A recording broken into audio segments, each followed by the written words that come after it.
მე ავირჩიე ჩემი თავი და ჩემი შვილები და ჩემი შვილების წყნარი ცხოვრება.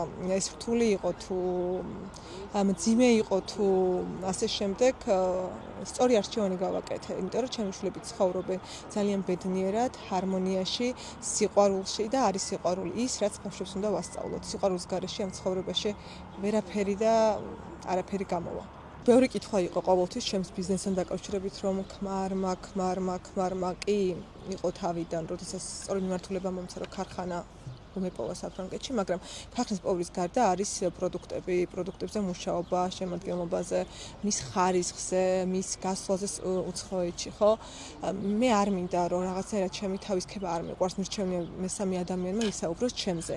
მაგრამ შემიძლია უბრალოდ თქვა ის, რომ ქალებს უნდა ქონდეთ თავიანთი საქმე, მინიმალური, უბრალოდ რომ სამას არ ქონდეს ხელფასი, თავის საქმე უნდა ქონდეს და თავისი შემოსავალი უნდა ქონდეს. ვინმე არ დააყვედროს, ყელში არ მოუყვანოს. არ ვიცი, ალბათ ცოტა არ ვარ ქედი მაღალი ადამიანი, მაგრამ ყოველთვის 15 წლიდან მარტო ცხოვრობდა, მქონდა ჩემი დამოუკიდებლობა, რომ მე მინდოდა ჩემი მქონოდა ყოველთვის. და ჩემი შვილებსაც ამას ვასწავლი, რომ თუ არ ვიმუშავეთ ჩვენ თავზე და თუ ქალსაც, ხო, აი სოფია მეზდება და ვზრდი ისე, რომ მინდა რომ დამოუკიდებელი ძლიერი გოგო იყოს, იმიტომ რომ ვინმე არ დააყვედროს. რაც არ უნდა ფულიანი მამაკაცი გყავდეს და კი, კაცმა ხელის გულზე უნდა ატაროს და ვიმსახურებს ამას ყოველთვის აღნიშნავ, მაგრამ ქალს თავის საქმე უნდა ქონდეს, რომ ვიღაცამ ყელში არ ამოუყონოს ყოველი თეთრი და მერე დაშორების შემდეგ ეს ყველაფერი არ აყვედროს, არ წაართვას და ასე შემდეგ. არ ვიძახდი, თითქმის ერთ წელს დაშორებულები ვიყავით, რომ ჩვენ ვიყავით დაშორებულები, რომ როდესაც ადამიანი იძახის რაღაცას, რომ ან დასრულდა, ან ავშენდა, ვფიქრობ, რომ ისი სიტყვა არის ძალა. ამიტომ მე, როდესაც ვთქვი, რომ დასრულდა და დასრულებულია ჩემთან. ის პერიოდი მაქვს, როდესაც ზოგადად კაცზე და მამაკაცი არ ფიქრობ.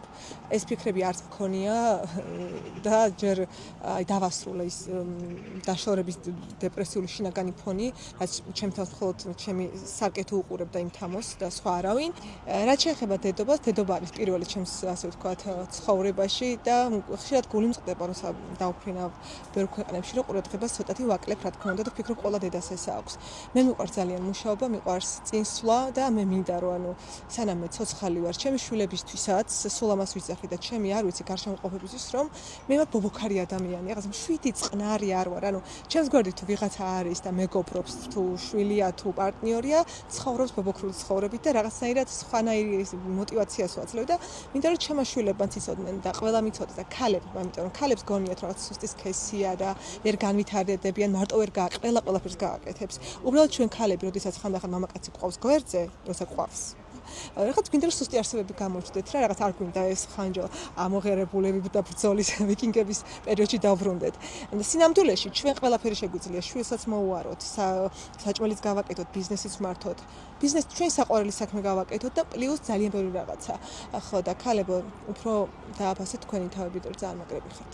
კორეაში ვიყავი საქმიანი ვიზიტით. პირველი ის, რომ თამასკინის პროდუქცია წარმოვდება ახალი ხაზი კორეაში და ქარხანაში ვნახე ნიმუშები და ასე შემდეგ და ერთი წლის გეგმა და ხვდები პარტნიორი საერთოდ სხვა კომპანიის, ეს არის ბიუნისი, რომელიც აწარმოებს დანამატებს, საკუთარ დანამატებს და ეს დანამატები მხოლოდ ვარჯიშის პერიოდში არა, აი მაგალითად დილით გავიღვიძეთ, ვერ მოვასწარით საუზმე და აი მაგალითად დღეს ვიყავი ჩაწერაზე და წამოვიღე ასეთი 2 ცალი 6 სახეობის გვექნება, არის ერთ-ერთი ეს. ძალიან ადვილია, წყალს ჩაასხავ, შევანჭრევთ 1 წუთი, გავაჩერებ და დავლებთ. არის უშაქრო, ასევე ძალიან კარგად ანაყრებს და ძალიან ბევრ ვიტამინს შეიცავს. და ძალიან მალე უკვე ჩვენი ქართველი მომხმარებლებიც გასინჯავენ და ძალიან კომფორტულია. იქნება ონლაინ, ასევე იქნება ძალიან ბევრ ლოკაციაზე და რა თქმა უნდა, დიდი სიყვარულით თქვენ ჩვენს ღონისძიებაზე ოფიციალურად გეპატიჟებით.